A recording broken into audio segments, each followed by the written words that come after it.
성경 세상 보기 시간에는요, 이제 메타버스에 대해서 성경이 뭐라고 말씀하고 있는지 한번 좀 생각해 보려고 하는데요.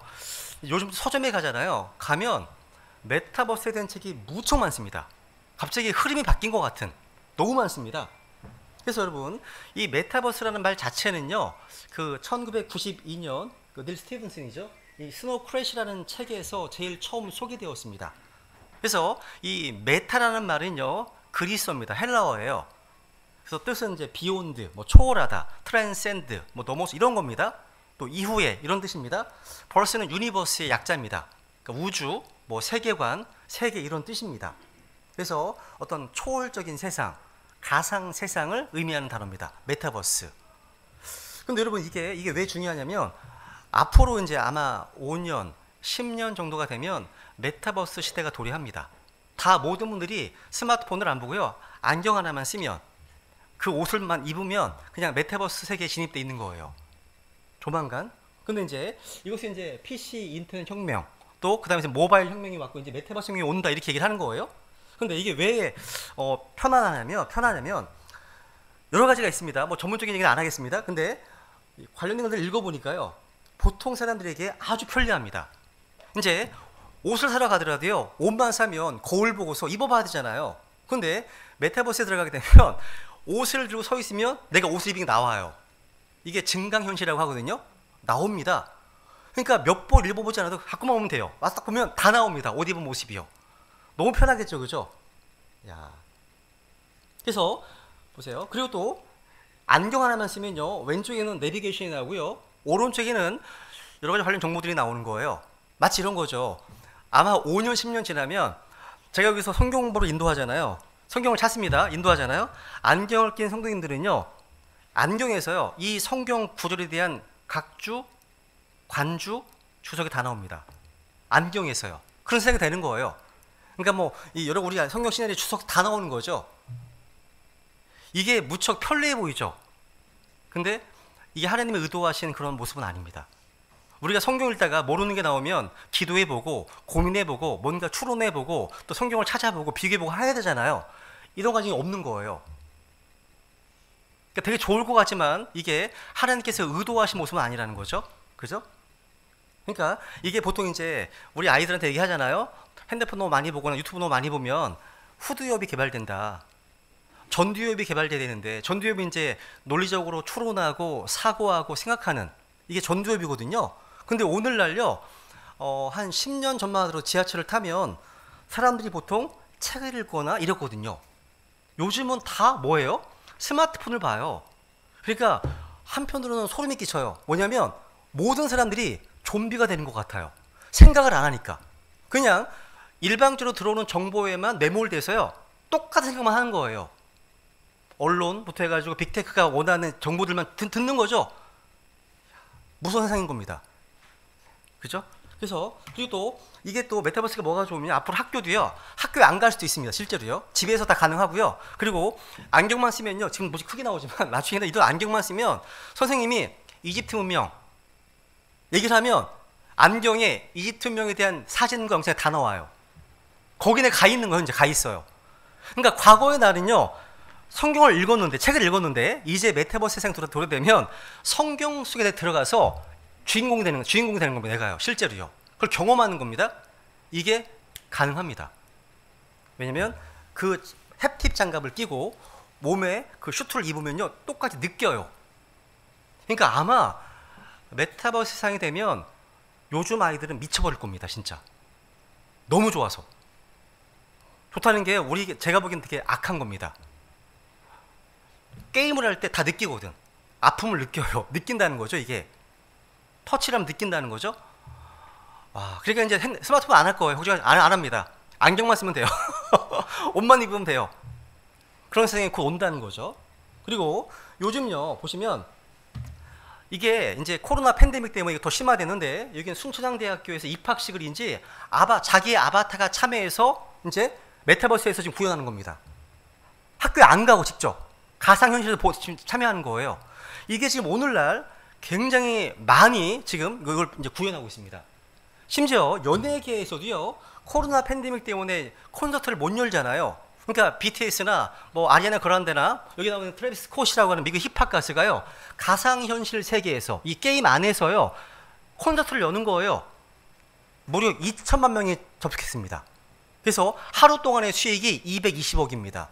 그래서 연예계획사 입장에서는 돈이 되는 거예요. 실제 무대를 만들면 5만 명, 10만 명이 참여 못하는데 가상현실에서는요 다 올 수 있습니다. 무대를 준비 안 해야 되고 너무 편한 거죠. 수익은 극도화됐는데. 이런 세상이 온다는 겁니다. 이런 세상이요. 그리고 여러분, 이 사람은 이제 이 땅을 떠난 사람이에요. 신해철 가수입니다. 가수인데 증강현실을 이용해가지고, 메타버스를 이용해가지고 본인 살아생전의 비디오 이런 것들을 다 클립을 다 따와서 실제 살아있는 가수들과 콘서트를 여는 겁니다. 가운데 이 사람이 있고 주위에 살아있는 가수가 있는 거예요. 실제 이게 가능합니다. 그리고 신해철 씨의 목소리를 다 이제 그 분석을 해가지고 이 사람이 라디오에서 방송을 합니다. 실제 합니다. 이 목소리로요. 이게 가능한 세상이라는 거죠. 그리고요, 이곳이요, 메타버스만 이용하면 우리 인체를 들여다볼 수도 있고요. 그리고 내가 안경을 끼고 우리 몸 안에 들어갈 수 있습니다. 다 들어갈 수 있습니다. 이게요. 경험할 수 있다는 거죠. 이게 메타버스예요. 그래서 눈으로 보는 것만 있는 게 아니라 실제 메타버스 슈트를 입고 이 뭐 캡틱 글러브를 끼고 있으면 실제 다른 아바타들과 상호작용할 때 악수도 느낄 수 있고요, 때릴 수도 있고 다 느낄 수 있다는 거죠. 이게 그런 세상입니다. 그리고 여러분, 앞으로 여행을 하지 않아도요 안경만 딱 쓰면요 여러분이 원하는 곳을 여행할 수 있습니다. 박영재 같은 경우는 이제 웨스트코스트 대학에서 이제 공부를 하고 있죠. 신학생이잖아요. 근데 이제 특히 이제 교회사나 성경 역사에 관심이 많아요. 이것만 끼면 마틴 루터가 살았던 집으로 갈 수 있어요. 그냥 현재 여기 가서 마틴 루터가 쓴 책을 읽으면서 보낼 수 있습니다.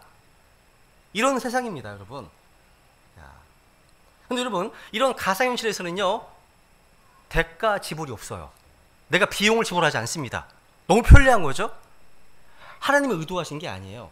그러니까 메타버스는요 앞으로 다가오게 되는 적그리스도의 세상과 밀접한 연관이 있음을 성경이 증언하고 있습니다. 보세요. 지난달인가요? 27억 명의 회원을 거느렸던 이제 페이스북을 아시죠? 페이스북 다 사용하실 겁니다, 거의. 그죠? 저는 뭐 가끔 뭐 이메일상으로 누가 왔다 그러면 그때 들어가서 보는 편인데 무려 회원 수가 27억 명입니다. 그런데 갑자기 페이스북의 창립자인 마크 주커버그, 유대인입니다. 이 사람이 페이스북의 상호를 바꿨어요. 메타로. 야. 그래서 본인 스스로야 1시간 30분 동안 이 메타버스에 대해서 이제 직접 발표를 했습니다. 제가 그 내용을 이제 들어봤습니다. 들어봤는데 우리 성경 신자는요 이 메타버스에 대해서 얘기할 때 이것을 마귀적인 것을 언급합니다. 마귀적인 것. 그러면서 이제 이 주커버그가 굉장히 많이 반복하는 단어가 하나가 뭐냐면 imagine. 계속 반복합니다. 상상하라 얘기를 합니다. 여러분, 상상은요 마귀에게 문을 열어주는 문이 될 수 있습니다. 되게 안 좋아요, 상상은요. 제가 이따 좀 보여드릴게요. 이제 실제 이 마크 주커버그가 실제 이제 연설하는 건데요. 얘가 왜 가상현실 메타버스에 올인할 계획을 세웠는지 발표한 내용인데요. 이 메타버스의 로고를 보세요. 로고. 인피니티, 무한대입니다. 또 출생과 죽음이 계속 순환, 윤회를 얘기를 합니다. 이집트 마술사, 뭐 이런 거 연관된 단어예요. 연관된 로고입니다. 그래서 이게 실제로 이런 그림이 나와 있어요. 그러니까 윤회 세상을 뜻하는 겁니다. 어쨌든 굉장히 안 좋은 로고예요. 그런데 이 메타라는 단어가 주커버그가 스스로 얘기를 합니다. 이 메타라는 단어가 그리스에서 왔다고 얘기해요. 그리스에서 왔다고. 근데 이 단어의 뜻은 뭐냐면 첫 번째가 애프터입니다. 비하인드, 후에, 뭐 뒤 이런 뜻이거든요. 근데 요한 계시록에 보시면요 메타라는 단어가 몇 번 나오거든요. 그것만 제가 말씀드리고 말씀을 드릴게요. 우선 메타라는 말 나오는 데가 요한계시록 1장 19절 한번 읽어볼까요? 시작. 내가 본 것들과 지금 있는 것들과 이후에 있을 것들을 기록할지니라. 내가 본 것은 바로 계시록 1장입니다. 부활 생존하신 영광권에 주님 봤죠? 요한이. 그리고 지금 있는 건 뭐죠? 계시록 2장과 3장에 있는 교회 시대입니다. 그리고 이후에 있을 것들, 이게 뭐죠? 이게 바로 환난 이후에 그 내용입니다. 여기에 이후에 있을 것들 할 때 이후라는 말이 그리스어로 메타입니다. 메타예요. 또 요한계시록 4장 1절에 보면요, 여기 보시면 사도 요한이 휴거됩니다. 이리로 올라오라 했을 때 휴거되잖아요. 그러고 나서 이후에 반드시 일어날 것들을 내가 네게 보여주겠다 할 때 이후에 라는 말이 메타입니다. 그래서 한 성경 신자는요, 미국 한 성경 신자는 그렇게 합니다. 메타버스가 정식으로 론칭되기 전에 교회는 휴거될 것 같다, 이런 말을 합니다. 이해가 돼요. 이게 이런 말씀을 근거로 했어요. 야. 그래서 앞으로 메타버스는 한 10년이 정도 되면, 주커버그 얘기가 대로 10년이 되면 모든 사람이 사용할 거라고 얘기를 합니다. 그리고 여러분, 계시록 17장에 보시면요, 또 나옵니다. 읽어볼까요? 시작. 내가 본 열불은 열 왕인데 그들이 아직 아무 왕국도 받지 못하였으나 그 짐승과 더불어 1시간 동안 왕으로서 권능을 받으리라. 이들이 한 생각을 가지고 자기들의 권능과 힘을 그 짐승에게 주리라. 여기 보시면 그 짐승과 더불어라는 말이 메타입니다. 그러니까 메타버스는 적그리스도와 밀접하게 연관되어 있어요. 그리고 열 왕들, 열 뿔이 나옵니다. 10 horns예요. 10 horns. 뿔 그러면요, 안테나를 연상해 보세요. 오늘날 5G, 6G가 등장하면 모든 사람들, 지금 보시면 그들이 한 생각을 가지고 적그리스도를 섬깁니다. 이게 지금도 그러면 가고 있잖아요. 빅테크의 검열에 의해서 그들이 원하는 마인드, 사상만 지금 계속 나옵니다. 그들이 원하지 않는 자료들은 검열도 삭제됩니다. 와, 이런 세상이 바로 환란의 모습이에요. 환란의 모습입니다. 그것만이 아닙니다. 계속 18절 보시면요, 이 메타버스는요, 그 안에서 거래를 할 수 있습니다. 비트코인이나 암호화폐 같은 NFT, 대체 불가한 토큰을 가지고서 안에서 거래가 가능합니다. 근데 성경에서 거짓 종교 시스템이 상거래를 하는데 거기 나올 때 이 로마 천주교 바티칸, 그녀와 음행할 때 할 때 그녀와 라는 말이 또 메타입니다.